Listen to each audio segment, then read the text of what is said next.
Bem-vindos à parte 7 do nosso movimento circular uniforme, movimento circular uniformemente variado.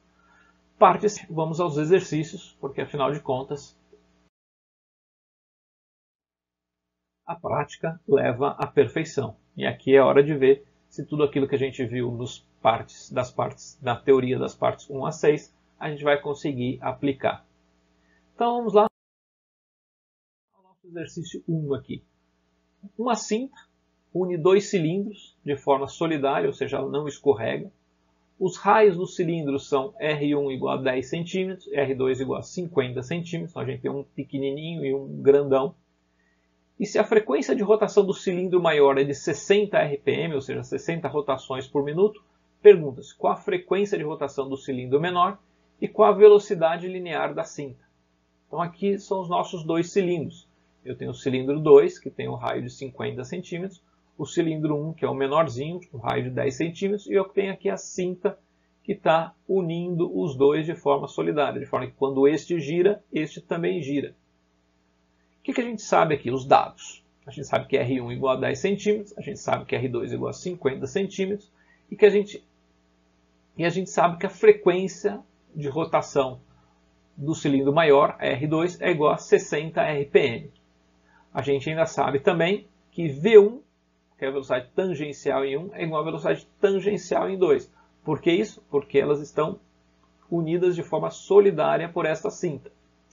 E a gente sabe também que a velocidade angular, ômega, é igual a 2π vezes a frequência. Então vamos calcular aqui a frequência F1, que foi a primeira coisa que foi pedida. Eu sei que V1 é igual a V2. Eu sei que V1 é igual a ômega 1 vezes R1 e V2 é igual a ômega 2 vezes R2.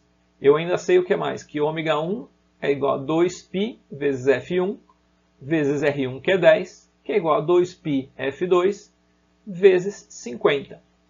F1, 2π vai embora com 2π do outro lado, F1 vezes 10 igual a frequência de 2, que é 60, vezes 50, que é o raio 2. Eu tenho que F1 igual a 300 RPM. Agora eu posso calcular a velocidade. Eu sei que a velocidade em 1 é igual a velocidade em 2, que é igual a V. Velocidade é igual a ômega vezes R. Ômega é igual a 2πf vezes R1, 2π F2 vezes R2. Só para a gente ver aqui que as duas coisas dão o mesmo valor. Tenho 2π, frequência 1, 300, R1, 10, 2π, frequência 2, 60, R2, 50, 2π vezes 3.000 igual a 2π vezes 3.000, velocidade igual a 6.000 π centímetros por minuto. E podemos ir para o nosso exercício 2. O que a gente tem no exercício 2? No arremesso do martelo, um atleta, cujo braço tem 80 centímetros de comprimento, realiza 4 giros completos em 3 segundos antes de arremessar o martelo. Assumindo que os giros realizados pelo atleta sejam circulares, determinar qual é a velocidade com que o martelo foi arremessado. E usar aqui π igual a 3 para facilitar as contas. Então eu tenho aqui, o atleta vai fazer 1, 2, 3, 4 voltas. Ele faz isso em 3 segundos e solta o martelo. E a pergunta é qual é a velocidade aqui. E a gente sabe o quê? A gente sabe que esse raio aqui é igual a 80 centímetros. A gente sabe que dθ foi igual a 4 voltas, então 4 vezes uma volta tem 2π radianos. A gente sabe que t foi igual a 3 segundos, e nós sabemos também o que mais? Que ômega é igual a dθ sobre ΔT. Velocidade igual a ômega vezes r. Ômega igual a Δθ sobre ΔT, ômega igual a Δθ 4π 4 vezes 2π dividido por ΔT, 3. Ômega, que é a velocidade angular, é 8π sobre 3 radianos por segundo. E agora eu posso calcular a velocidade, porque eu sei que velocidade é igual a ômega r. Então, velocidade é igual a ômega, 8π dividido por 3 radianos, vezes o raio, que é 80 centímetros. Então, eu tenho que a velocidade é igual a 640π sobre 3. π é igual a 3. 3 com 3 vai embora, V igual a 640 centímetros por segundo, ou 6,4 metros por segundo. Então esta é a velocidade segundo a qual, ou com a qual o martelo foi arremessado. Belo exercício, vamos ao exercício número 3 agora. Um soldado de 80 quilos usa uma corda para transpor um rio. Então ele tem uma corda aqui, ele vai se pendurar nela e balançar para atravessar um rio. A gente sabe que o comprimento desta corda aqui é de 5 metros. E que o ponto mais baixo da trajetória, então a gente sabe que ele vai fazer uma trajetória circular aqui, porque ele está pendurado nessa corda. E a gente sabe que no ponto mais baixo da trajetória aqui, a velocidade tangencial do soldado é de 10 metros por segundo.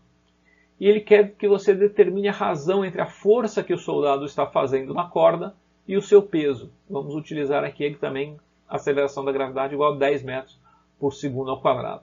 Então, a gente já sabe das nossas aulas de força que aqui existem duas componentes. Tem a força peso para baixo e a tração aqui para cima, ou seja, ao longo do fio, ao longo da corda no qual ele está pendurado. E a gente sabe quais são os dados aqui que a gente tem. Que a massa dele é 80 kg, a velocidade nesse ponto é de 10 metros por segundo. A gente sabe que o raio é de 5 metros. E também sabemos que a força centrípeta é igual a massa vezes velocidade ao quadrado dividido por R. E a gente sabe que a força resultante aqui é a tração menos o peso. Então, a resultante aqui é que faz o papel de força centrípeta. Então, eu tenho aqui a força centrípeta igual a força resultante. Tração, então, vamos calcular. Eu tenho a força centrípeta igual a tração menos P, que é a resultante. Força centrípeta, massa vezes velocidade ao quadrado sobre R é igual a T menos peso, que é mg. Massa 80, velocidade ao quadrado 10 ao quadrado, dividido pelo raio, que é 5, igual a T menos 80 vezes 10. 80 vezes 1000 vezes 100 dividido por 5, igual a T menos 800.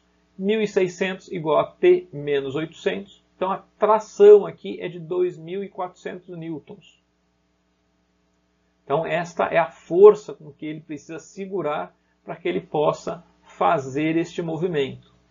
E a razão entre tração e peso é tração dividido por peso, que é igual a 2.400, que a gente já tinha calculado aqui, e o peso dele, que é 800. Então a relação entre tração e peso é igual a 3. Por isso, fazendo um parênteses, por isso que muita gente acha que é uma brincadeirinha simples passar por um rio pendurado numa corda, mas o que acontece? A força com que você precisa se segurar aqui é muito superior ao seu peso. Neste caso aqui, ela era 3 vezes maior que o peso. Por isso que a gente vê muito naquelas videocassetadas as pessoas se pendurando nas cordas e quando chega no meio do rio, que é nesse ponto mais baixo, despenca, porque não consegue se segurar, porque precisa fazer uma força muito maior do que o seu próprio peso para conseguir transpor o rio. Então, quando você for se pendurar em alguma coisa, lembre-se desse princípio da física e faça bastante força para você não cair de bunda no chão. Último exercício. Um caminhão que tem de carga tem rodas dianteiras de raio 1, 50 cm e rodas traseiras maiores, de raio 2 igual a 80 cm. Em um determinado trecho, plano e retilíneo, que é percorrido em velocidade constante, a frequência da roda dianteira é de 10 Hz, ou seja, 10 voltas por segundo. E durante esse período, ela efetua 6,75 voltas a mais que a roda traseira, porque ela é menorzinha, então ela tem que dar mais voltas. Considerando-se π igual a 3, pergunta-se qual a velocidade escalar do caminhão e qual a distância percorrida neste intervalo. Então vamos lá. Eu tenho as duas rodas do caminhão aqui, roda traseira 2, roda 1, dianteira 1, e o caminhão se movendo com uma velocidade v. A gente sabe que aqui, que v nos dois pontos, nas duas rodas, tem que ser a mesma. Quais são os meus dados? Aqui eu tenho R1 igual a 50, eu tenho R2 igual a 80, eu tenho que o número de voltas que a roda 1 deu é igual ao número de voltas que a roda 2 deu, mais 6,75, ela teve que rodar mais vezes. E eu sei que a frequência da roda 1 é de 10 Hz. E eu ainda sei o quê? Como isso aqui está acoplado pela pista, eu sei que V1 igual a V2. E eu sei que velocidade igual a ômega R. sei ainda também da outra formulinha que ômega é igual a 2π vezes a frequência. Então vamos aqui calcular a velocidade. Velocidade igual a ômega r. Ômega é igual a 2πf vezes r. Velocidade igual a 2 vezes π, que é 3, vezes frequência, que é 10, vezes raio, que é igual a 50 centímetros. Eu tenho que velocidade igual a 3.000 centímetros por segundo.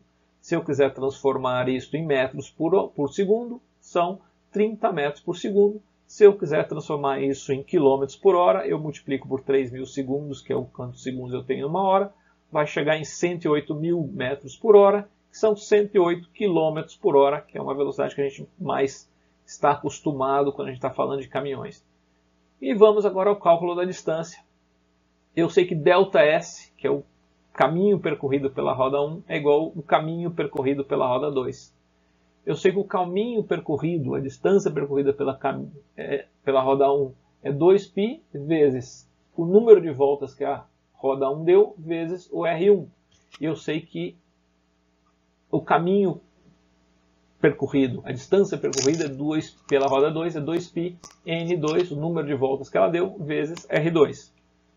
Daqui eu tiro que, fazendo as continhas, que 0,5 N2 é igual a 3,375 igual a 0,8 N2. Tiro 0,3 N2 igual a 3,375, ou seja, a roda 2 deu 11,25 voltas. E qual foi a distância percorrida? 2π vezes N vezes R2, 2 vezes π, que é 3, vezes 11,25, vezes 0,8, ΔS igual a 54 metros. Vários conceitos colocados dentro de uma mesma questão. Espero que vocês tenham gostado e agradeço muito pela atenção e até a próxima videoaula. Um grande abraço.